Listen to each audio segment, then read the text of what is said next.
मैं देश के सभी लोगों को एक संदेश देना चाहता हूं। मैं देश के लोगों से कहना चाहता हूं, युवाओं से कहना चाहता हूं, हमारे महिलाओं से कहना चाहता हूं, जो दीन दलित शोषित पिछड़े वर्ग के लोग हैं, अल्पसंख्यक के वर्ग लोग जो लोग हैं, उन सबको एक ही संदेश हमारा होगा, वो ये है कि यहाँ के सभी लोग मिलकर इस देश के लोकतंत्र को बचाना है, इस देश के संविधान को बचाना है। ये हमारा मेन कर्तव्य है, ये अपना कर्तव्य है। अगर इसको नहीं बचाएंगे तो ये बीजेपी के लोग, आरएसएस के लोग और मोदी जी इस देश को पूरा बर्बाद करके, लोकतंत्र को खत्म करके वो डिक्टेटरशिप की तरफ जाने की कोशिश करेंगे। उनको अगर उसको रोकना है, उसको ठहरा करना है, तो आपकी मदद हमको चाहिए। अगर आप मदद नहीं करेंगे तो देश में लोकतंत्र खतरे में होगा, संविधान खतरे में होगा। आज हम बात जो कर रहे हैं, आज इस देश में संविधान है, अभी अस्तित्व में है, इसीलिए हम ये बात कर रहे हैं। अगर संविधान ही अस्तित्व में नहीं होगा, लोकतंत्र अगर नहीं होगा, तो किनसे बात करेंगे? आपको तो मालूम है कि अगर कोई एक अच्छे विचारधारा रखकर बात करता है, उसके खिलाफ बीजेपी सरकार एक्शन लेती है, और जो अपने खुलकर अपने विचार को बताता है, उसके ऊपर भी एक्शन लेते हैं।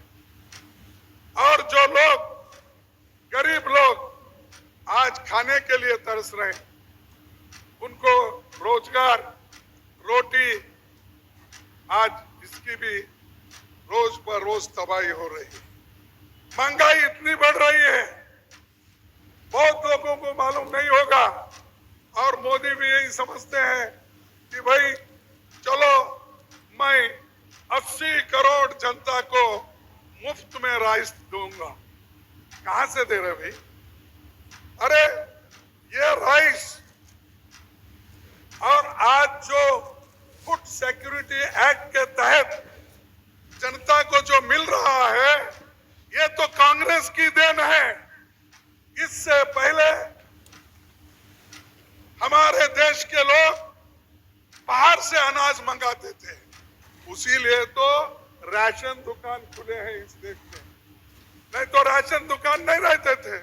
अगर अनाज ज्यादा पैदावार होता, अगर अनाज का भंडार पहले से रहता, तो लोगों की राशन की दुकान की जरूरत नहीं होती, फूड सिक्योरिटी एक्ट की जरूरत नहीं होती।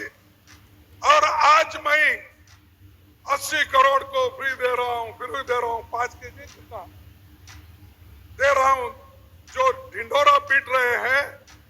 और ये दिसंबर से लेकर आगे दिसंबर तक, और दिसंबर से लेकर मई के चुनाव तक, उसके बाद में वो बोलेंगे बहुत दिन हो गए आपको फ्री में दे रहे हैं, इसके बाद बंद। इस देश में ये जो लोग भूखे मरते थे, उनको खाना खिलाने के लिए, अन्न का उत्पादन करने के लिए किसने कोशिश की? ग्रीन रेवोल्यूशन किसने लाया? हरी क्रांति किसने लाई? व्हाइट रेवोल्यूशन किसने लाया? ये सब कांग्रेस की देन है।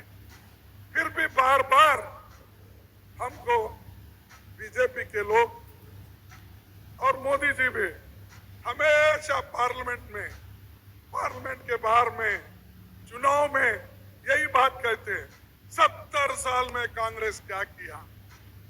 अरे 70 साल में अगर हम कुछ नहीं करते तो मोदी साहब आज उस देश के प्रधानमंत्री होकर वहां पर बैठ नहीं सकते।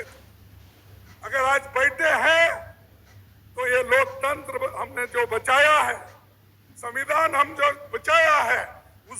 जैसे आप प्रधानमंत्री होकर हर जगह हेलीकॉप्टर में फिर रहे हो, स्पेशल फ्लाइट में फिर रहे हो, और आप कहीं भी जाते हो तो 200 300 गाड़ियां आपके पीछे आती हैं। पिछले कोई प्राइम मिनिस्टर इतने गाड़ियां लेके नहीं घूमते थे, लेकिन ये प्राइम मिनिस्टर जब निकलते हैं तो आधा घंटा पहले रास्ता बंद होता है, फिर उनके पीछे 20, 25, 30 गाड़ियां बुलेट प्रूफ निकलते हैं। वो कहाँ के हैं? वो भी गुजरात के हैं ना।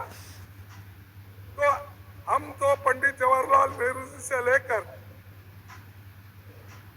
कुछ महात्मा गांधी जी, सरदार वल्लभ भाई पटेल, मौलाना आजाद, डॉक्टर बाबा साहब अम्बेडकर, महात्मा फुले, ऐसे सभी की हम पूजा करते हैं।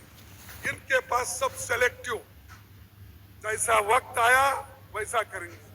पानी तेरा रंग कैसा, जो डाले वैसा।